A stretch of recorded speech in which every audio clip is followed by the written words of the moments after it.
Good morning, brothers and sisters.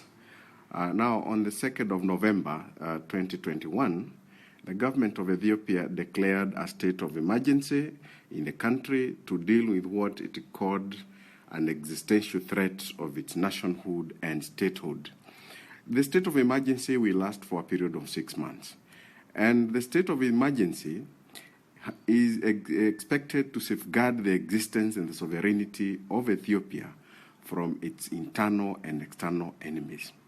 Now, the Ethiopian government considers the Tigray People's Liberation Front as an imminent danger against the sovereignty and the statehood of that country. The government, therefore, has instituted measures which makes it possible for various law enforcement agencies to carry out emergency operations within urban areas. In fact, based on that state of emergency declaration and proclamation, the Ministry of Defense, the National Intelligence, and all security services, including the federal police and regional state police, are now considered as law enforcement agencies. In other words, there is a new command that deals with security matters in Ethiopia.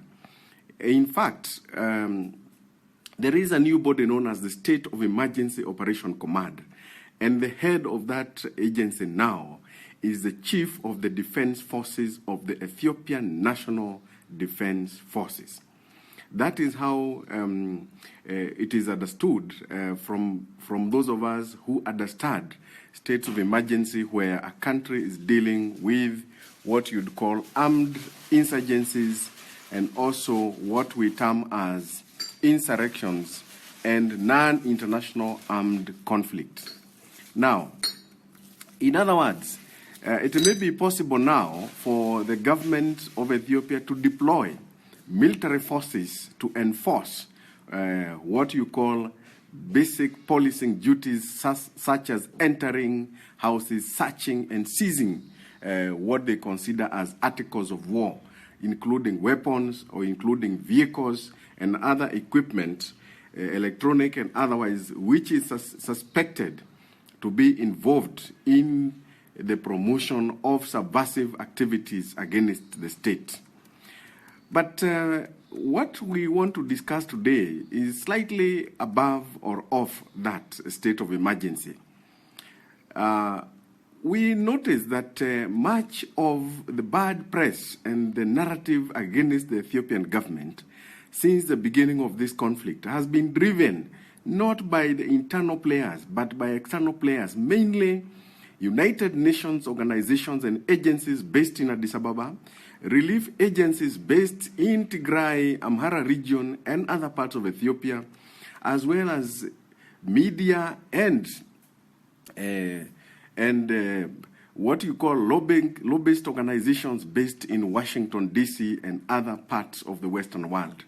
Now, one of the things that has been very apparent is much of the information which is against the Ethiopian government and is as well as the National Defense Forces and security organs has been quoted as based from sources related to the United Nations and relief agencies operating from Ethiopia. In fact, at one point, the Ethiopian government has been forced to expel certain individuals who are suspected or have been complicit in the insurgency war against the state. In other words, we have agencies that have supported by deed and indeed by logistics and through technical equipment the Tigrayan rebels in their onslaught against the government in Addis Ababa. That is not in doubt, and the Ethiopian government was right in every sense to expel those individuals. But unfortunately, these individuals still continue, some of the individuals who are left behind still continues to spew disinformation, untruths, and manipulated information against the government and its defense and security forces. I would urge Prime Minister Abiy Ahmed of Ethiopia to go a bit further.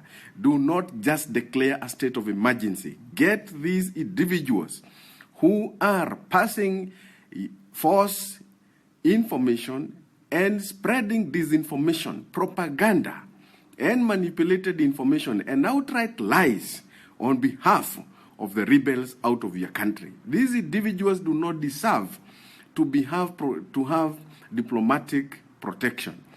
At the Vienna Conventions, once a person who is in the diplomatic corps begins to interfere with the internal affairs of any state and begins to support one side in a political contest or an armed conflict, that person is taken to have divested themselves of their diplomatic character, and they become part and parcel of the conflict, and therefore the state is within its mandate under international and municipal laws to take necessary action against those individuals to protect its independence and sovereignty.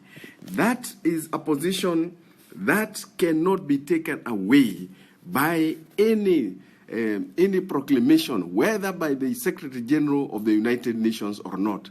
Relief agencies are supposed to exercise absolute neutrality, and where they do not exercise that neutrality, then they must leave the country which they are operating in, because they are taken as what you'd call enemy aliens, and therefore the Ethiopian government must go further and expel those individuals who continue to support insurgents, terrorist groups, and bandits who are hurting ordinary Ethiopians in many parts of the country in the name of fighting a political contest. Thank you.